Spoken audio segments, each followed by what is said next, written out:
আমরা এখন দাঁড়িয়ে আছি রবীন্দ্রনাথ স্মৃতিধন্য মংপুতে। সেই সঙ্গে মংপু আরও একটি কারণে বিখ্যাত, সেটা হলো সিনকোনা প্ল্যান্টেশনের জন্য।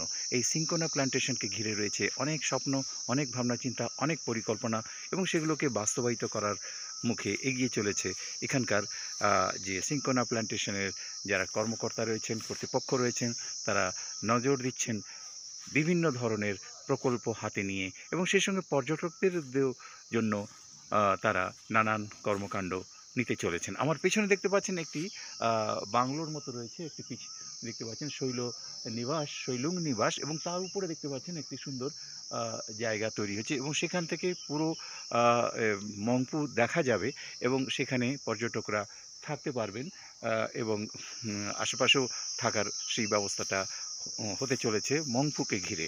তো আগামী দিনে মংপু এক নতুন ডেস্টিনেশন রূপে তৈরি হতে চলেছে। আপনারা সঙ্গে থাকুন, দেখতে থাকুন চলার পথে অরুণ কুমারের সাথে।